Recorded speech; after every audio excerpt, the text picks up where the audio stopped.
I said something about the Quran, and I don't remember how it was, that Barack Obama, I think, had said that Islam had played a great role at the founding of our nation. And I said, David, I wasn't aware of that. We have it? Watch this, watch this, watch this. Wait till you hear it. Is a reminder that Islam has always been a part of America. The first Muslim ambassador to the United States from Tunisia was hosted by President Jefferson, who arranged a sunset dinner for his guests because it was Ramadan, making it the first known iftar at the White House more than 200 years ago. That was a special moment. It was a sunset cruise. And they held hands, and it was so beautiful. By the way, David Barton, in case you don't know for some reason, David is the founder and president of wallbuilders.com. David, go ahead. Come on. Let's take this thing, because what's happening now, and you covered the Muslim Brotherhood, what's happening, it's a historic organization that goes back a long time, and they're really trying to get a foothold in America and make us think that they're mainstream and normal. And so part of what you get is the president saying that. I've got another clip to show you. Now, Jefferson, everybody keeps trying to tie to Jefferson. You know, you get Jefferson's out there, and so Obama says Jefferson did the first iftar dinner. Let me take you back to another reference to Jefferson, and it deals with Keith Ellison. Keith Ellison is the first modern Muslim elected to Congress back in 2007. And you'll see a picture here of Keith Ellison, and he's got his hand on a Quran, being sworn in. It hadn't happened before in America, so he's being sworn on this Quran. And in being sworn in on this Quran, and you see a close-up of here, you can see on the back what it is. It's Jefferson's Quran. It's from 1746. And so we got a quote from, a great quote here from Ellison. Let me show you this quote we got. There he is. See, there's there, and see his hand on it. And so you see a close-up of it. Look at Nancy Pelosi right after plastic surgery. Here's what he says. The Quran is definitely an important historical document in our national history, and it demonstrates that Jefferson was a broad visionary thinker. It would have been something that contributed, the Quran would have been something that contributed to his own thinking. You know what? I agree with that. I say we take that from Keith Ellison. I agree with every word of that. I do too. I do. I totally agree, just not the way he meant it. Yeah, it's totally opposite of what he meant. Right. Because when you take those two things and put them together, how does Jefferson get tagged with this Quran thing? Why are they using him to justify what's happening with Islam in the United States? And that's where you got to go back, because we've had, what we're doing right now at the military is really America's second war on terror. The first war on terror we had lasted 32 years, went through 4 different presidencies and the Continental Congress. So you have to go back to where did we get involved in our first war against Islamic terrorism and radical Islam. You have to go back to the end of the American Revolution. 1783, we signed the peace treaty. We've been up to our ears fighting the British and haven't had time to see anything else. But overseas, we've been attacked by Islam. And so what happened was, these 3 guys you see here, these are the first 3 ambassadors sent by the Continental Congress to negotiate with Muslim extremists in Europe. So you've got Jefferson, you've got Franklin, you've got Adams. These 3 guys are sent to Europe. And at this point, we don't have a Navy. The French were our Navy. You know, we had the British Navy. Now we separated from so these guys are trying to go settle things.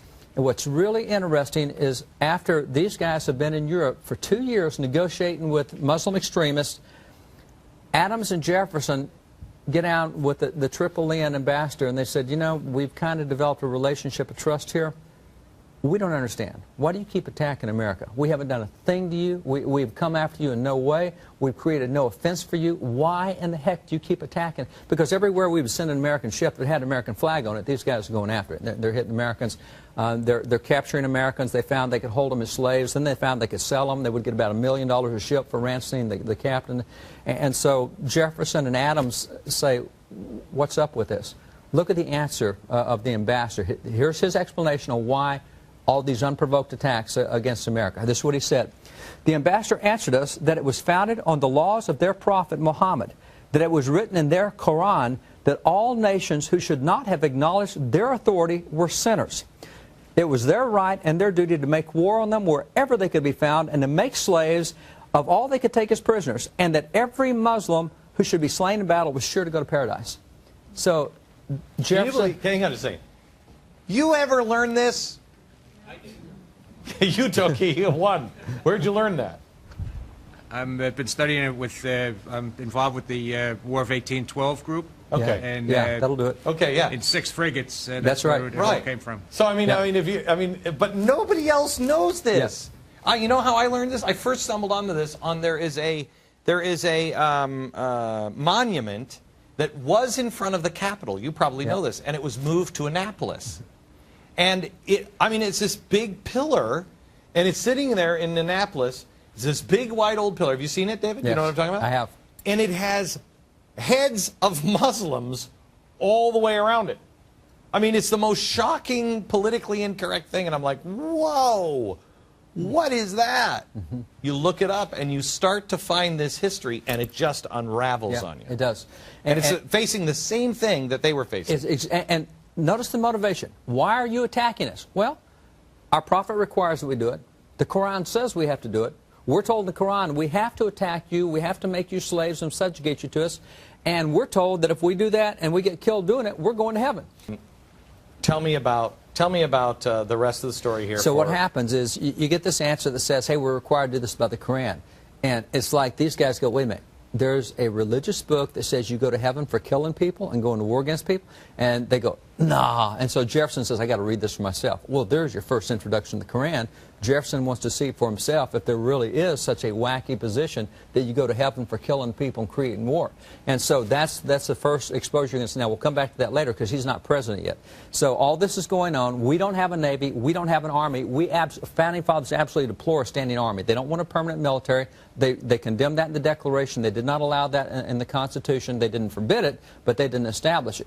Now we go to George Washington being president. The only way we've been able to find to keep these guys from attacking us is we have to bribe them. If we pay them millions upon millions, then so it's extortion. We're in the serious blackmail. By the time you get to the 7th year of Washington's 8 years, in his 7th year, Washington is now paying 16% of the entire federal budget to keep these guys from attacking us. So 1/6 of the federal budget. 1/6 of the federal budget is going to keep Islamic extremists from attacking us. Look what he says about, he's fed up with these terrorists. This is the quote that he uses. He said, would to heaven we had a Navy able to reform those enemies to mankind or to crush them into non-existence. I wish I had some means to go over there and thump them. That's the first time he goes before Congress and says, okay, we need to change our position on a standing Army, because we always thought we'd get attacked here, and if we did, all the farmers go home and get their squirrel guns, we'd fight off the British again. We didn't think about having to defend America overseas. No president right now would say that. That's right. No president right now would say that. But see, that's what he was. Mm-hmm. And that's why they didn't want a standing Army. Now they have to reconsider. So he says, appropriate money, let me build a Navy.